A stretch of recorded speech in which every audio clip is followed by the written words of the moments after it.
entre la razón y la fe, construyendo puentes hacia lo divino. Teodoro Metoquites nació en Constantinopla en 1260 en una familia aristocrática. Recibió una educación privilegiada, gracias a la cual tuvo acceso a la erudición clásica griega y a la teología cristiana. Desde joven mostró un talento excepcional para las letras, lo que lo llevó a ocupar cargos importantes en la corte bizantina. Bajo el reinado del emperador Andrónico II, paleólogo, Metoquites alcanzó el máximo de su poder e influencia. Sirvió como gran logoteta, una posición equivalente a un primer ministro desde 1321.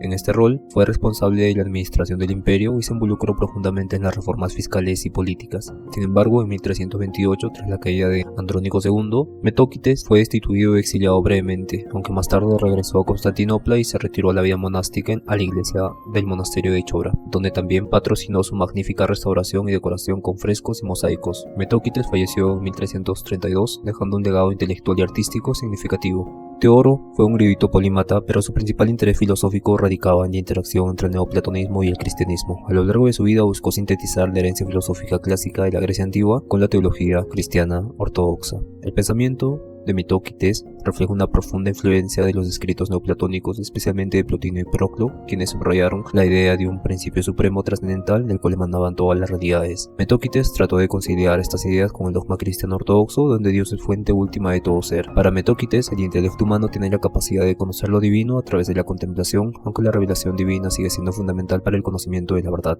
espiritual. Metoquites sostenía que el conocimiento humano es limitado y falible en comparación con la sabiduría divina. Defendía la humildad epistémica, señalando que incluso las más altas realizaciones del intelecto humano son pequeñas en comparación con la totalidad de la realización divina. Sin embargo, creía en el esfuerzo humano por buscar la verdad a través de la educación y el estudio. Para Metoquites, el conocimiento filosófico y científico no era incorporable con la fe cristiana o religiosa, sino que ambos debían coexistir en armonía. Como parte de su enfoque filosófico, Metoquites estaba profundamente interesado en la astronomía. Creía que el estudio de los cielos reflejaba el orden racional del universo y proporcionaba un acercamiento indirecto al conocimiento de Dios. Su comprensión del cosmos era una síntesis de astronomía tolemaica y las ideas cristianas, viendo en el movimiento de los astros una manifestación de la armonía divina. En la primera obra, Memorandos o Comentario, que está compuesta por ensayos y comentarios sobre gran variedad de temas que incluyen filosofía, literatura, política, astronomía y teología, en esta obra Metoquites discute tanto cuestiones filosóficas como prácticas, ofreciendo reflexiones sobre la condición humana, el conocimiento y la cultura bizantina. Una de las secciones más conocidas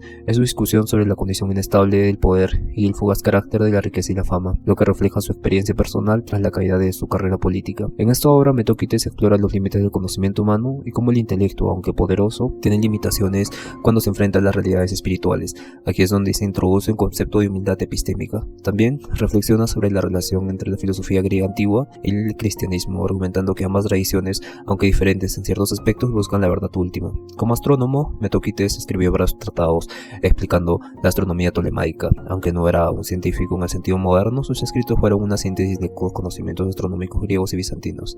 En estos tratados, Metoquites veía la astronomía no solo como una ciencia práctica, sino como una herramienta para comprender la creación divina. Uno de los legados más visibles de Teodoro es la restauración del monasterio de Chora en Constantinopla, ahora conocida como la iglesia de San Salvador de Chora. Bajo su patrocinio, la iglesia fue decorada con impresionantes mosaicos y frescos que representaban escenas bíblicas y es considerada una de las grandes maravillas del arte bizantino. Esta restauración es un reflejo de su devoción religiosa y su amor por las artes. Metoquites es recordado como una de las figuras más importantes de la cultura intelectual en la última parte del periodo bizantino. Su capacidad para combinar las tradiciones antiguas griegas con la teología cristiana la convirtieron en un pensador, puente entre la antigüedad y la Edad Media. Metoquites fue también un defensor de la educación clásica. Durante su tiempo como gran logoteta, trabajó para mejorar el acceso a la educación y fomentar el estudio de la literatura y la filosofía clásica. Su obra, a no ser científica, influyó en los estudios posteriores del Renacimiento, particularmente en aquellos interesados en recuperar y preservar el conocimiento griego antiguo, aunque su impacto fuera de Bizancio muy limitado. En su tiempo, su obra ha sido reevaluada en tiempos modernos por una síntesis intelectual y su enfoque en los límites del conocimiento humano. Aunque Teodoro Metoquites no es tan conocido como otros filósofos bizantinos, fue también muy importante en su enfoque interdisciplinario y su insistencia en la integración de la fe y la razón. Estas tienen resonancia en debates contemporáneos sobre la relación entre religión y ciencia. En la actualidad su trabajo es estudiado en el ámbito de la historia de la filosofía bizantina, la teología ortodoxa y la historia de la astronomía. En resumen, Teodoro fue un filósofo, estadista y astrónomo que dejó una huella profunda en la cultura bizantina a través de su labor intelectual, sus escritos y su patrocinio de la restauración del monasterio de Chora. Su legado sigue siendo también estudiado por su contribución a la comprensión de la filosofía clásica en el contexto del cristianismo ortodoxo.